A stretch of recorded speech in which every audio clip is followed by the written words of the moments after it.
নমস্কার বন্ধুরা, মধ্যবিত্তের হেসেলে আপনাদেরকে স্বাগতম। আজ দেখাচ্ছি কাতলা মাছের ঝালের একটা রেসিপি। বড় বড় কাতলা মাছ আমি বাজার থেকে এনে নিয়েছি। আপনাদেরকে অনেক আগের একটা ভিডিওতে দেখিয়েছিলাম আমি একটি কাতলা মাছ বাজার থেকে এনেছিলাম। আপনাদের কাছে প্রশ্ন দিয়েছিলাম যে মাছটার কত ওজন হতে পারে। আপনারা সঠিক উত্তর দেননি। আমি জানিয়ে রাখি, কাতলা মাছটার ওজন ছিল 10 কেজি 750 গ্রাম।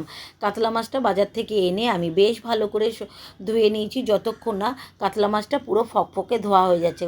কথাতেই আছে, মাছ যত বেশি ধোবে তত তার স্বাদটা বেরায়, নয়তো তার একটা আঁশটানি গন্ধ হয়ে যায়।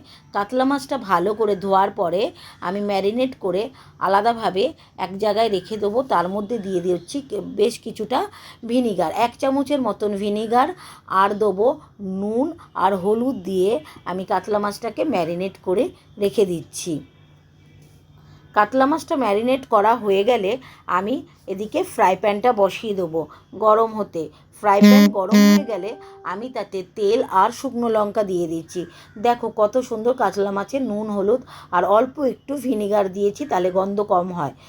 আর মশলাটা তৈরি করার জন্য নিয়ে নিয়েছি একটা গোটা টমেটো, একটা বড় দেখে পেঁয়াজ, অল্প একটু রসুন আর বেশ কিছুটা আদা। এগুলো দিয়ে একটা মশলা আগে আমি তৈরি করে রেখে দিচ্ছি। মশলাটা তৈরি করে তারপর আমি ফিরে আসছি। এদিকে ফ্রাই প্যানটা গরম হয়ে গেছে, তাতে তেল দিয়ে দিয়েছি, শুকনো লঙ্কা দিয়ে দিয়েছি। তেল আর শুকনো লঙ্কা যখন গরম হয়ে যাবে, মাছগুলোকে আমি ফ্রাই প্যানের মধ্যে বেশ সুন্দর করে ভেজে নেব। মাছটা ভাজা হয়ে গেলে তারপর আবার আমি ফিরে আসছি। এদিকে যখন মাছটা ভাজা হতে থাকবে তখন আমি মশলাটা তৈরি করে নিয়েছি। যেই মশলাটা আমি মিক্সারে বেটে নিয়েছিলাম তার মধ্যে দিয়ে দিলাম আগে থেকে চিনি, উঁচু উঁচু 1 চামচ হলুদের গুঁড়ো, আর উঁচু উঁচু 1 চামচ ধনিয়ার গুঁড়ো, আর অল্প কিছু জিরের গুঁড়ো, একবারে ছোট চামচের 1/2 চামচ জিরের গুঁড়ো।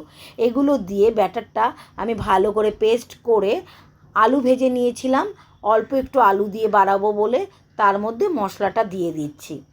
মশলাটা দিয়ে বেশ ভালো করে আমি আলুর সঙ্গে মশলাটাকে কষাবো যতক্ষণ না মশলাটা থেকে তেল ছাড়তে শুরু করে। মশলাটা খুব সুন্দর করে কষানো হয়ে গেলে তার মধ্যে দিয়ে দেবো বাটির মাপের 1 বাটি জল। বেশি জল দেবো না, কারণ মাছ ভাজা হয়ে গেছে, আলু ভাজা হয়ে গেছে। যেই বাটিতে রেখেছিলাম সেই বাটিরই 1 বাটি জল দিয়ে আমি ভালো করে নেড়ে চেড়ে, কারণ চিনি নুন সব আমি চেখে দেখা হয়ে গেছে, যদি লাগে আবার লাস্টে দেব। এখন আমার মোটামুটি বুঝেছি যে আমি যতটুকু নুন চিনি মশলা দিয়েছি, সব নুন চিনি মশলা সব সম পরিমাণে থাকলে তরকারির স্বাদ বহুগুণে বেড়ে যায়। এখন আমি বলে রাখি বন্ধুরা, তোমরা যদি আমার এই ভিডিওটা প্রথম দেখে থাকো তাহলে আমাকে সাবস্ক্রাইব করে পাশে থাকো। আর সবশেষে মশলাটা যখন হয়ে কষিয়ে আসবে, সবশেষে দিয়ে দেবো বেশ কিছুটা টক দই, ভালো করে ফেটিয়ে ওপর থেকে দিয়ে দেবো। আর দিয়ে দেবো অল্প কিছুটা ফ্রেশ ক্রিম আর টক দইটা দেওয়ার পর হালকা হাতে নেড়ে আবার কিছুক্ষণ ঢেকে রেখে দিয়েছি। আমার ভিডিওগুলো তোমাদের ভালো লাগলে আমাকে লাইক শেয়ার ও কমেন্ট করে পাশে থেকো। আমার এই ধরনের নতুন নতুন ভিডিও দেখতে আমার পাশে থেকো বন্ধুরা। আর আমার এই রান্নাটা তোমাদের কেমন লেগেছে অবশ্যই জানাবে।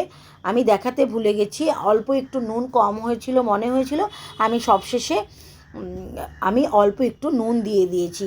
তরকারিটার কালার দেখেছো কত সুন্দর হয়েছে, খেতেও কিন্তু অত্যাধিক সুন্দর হয়েছিল।